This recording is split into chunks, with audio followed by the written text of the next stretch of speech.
A 17-hour standoff in front of a North Baltimore apartment building. A deadly shooting involving police in West Baltimore. Both calls coming just hours apart from one another, and both involve people in crisis. That was Wednesday, and then one day later, Attorney General's office opened an investigation of a man who died in police custody in West Baltimore, awaiting help for a crisis of his own.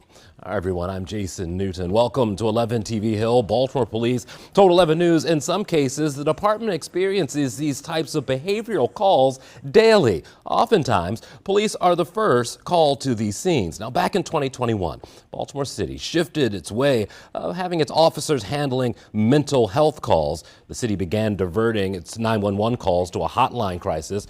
The organization, Baltimore Crisis Response, mans those phone lines, offering professional help to those in need. The hope is that these crises don't escalate into acts of violence. Now, these 911 transfers are only some of the calls that BCRI handles.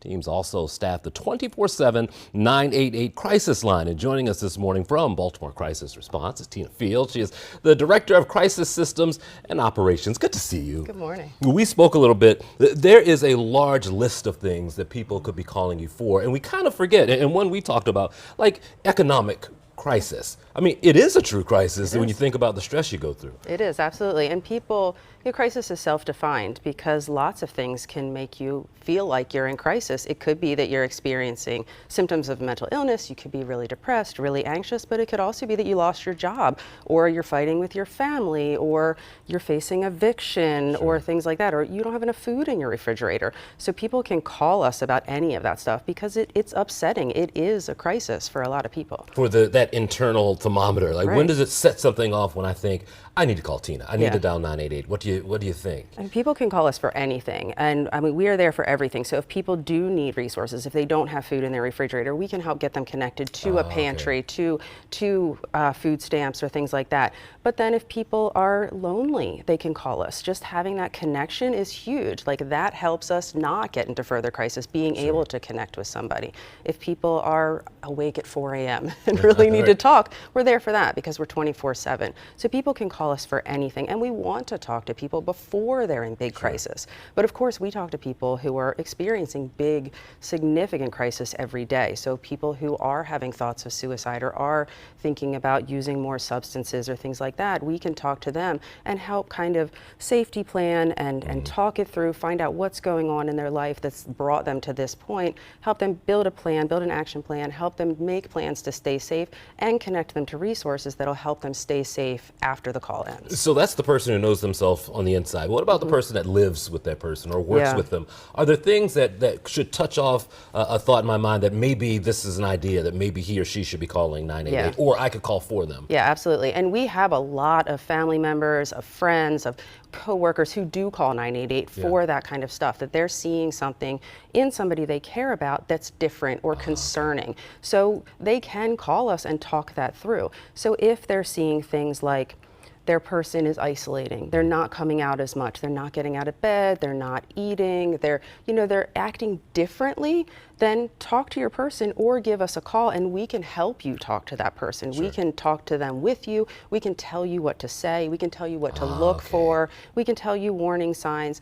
If your person is acting differently and you're just like, I don't know if I should be concerned, then give us a call. We'll talk it through. I think people run into that because you're like, I'm just going to mind my business because what do I know? Maybe it's just having a tough day. And that's where you can come in to help sort of bridge that gap a little bit. Yeah, absolutely. And minding our business is great. It's polite, but it also, we're human. We want to connect to other people. So sometimes minding our business may not be the safest thing. Just asking, how are you? Something's different. Are you okay?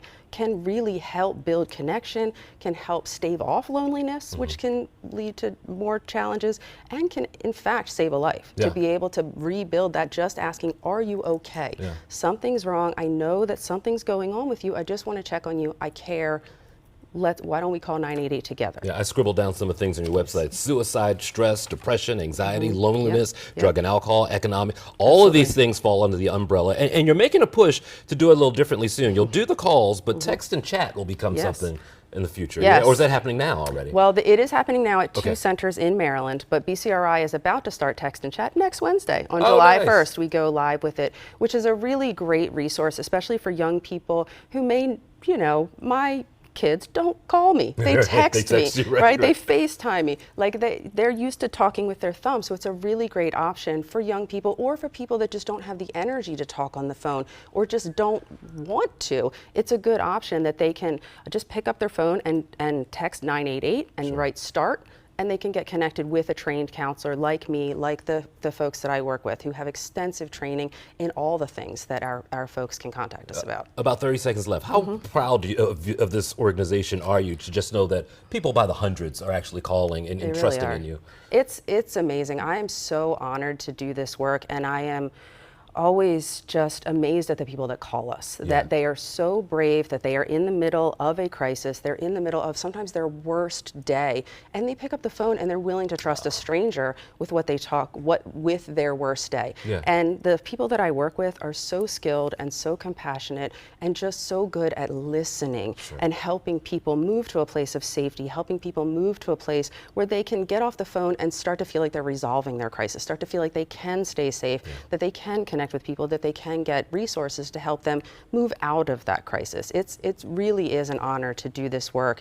And when we do a lot of follow-up calls, when we call somebody back and I hear that counselor saved my life, like I didn't know what to do and I talked to this person and they really did save my life. Like that, like I have chills right now. It really is an honor. But it starts with people picking up the phone, and that is just, it is such a brave and vulnerable thing, and it really is just truly it's really humbling to be able to be that connection for people. Well, you do wonderful work, Tina Thank Field. you. Good to see you. too. Appreciate you coming by today. Also, again, if you know anyone who is struggling or needs to talk, there's always someone willing to listen. That help is available 24/7 on the 988 hotline. It's easy, 3 numbers. Don't ever feel afraid to reach out.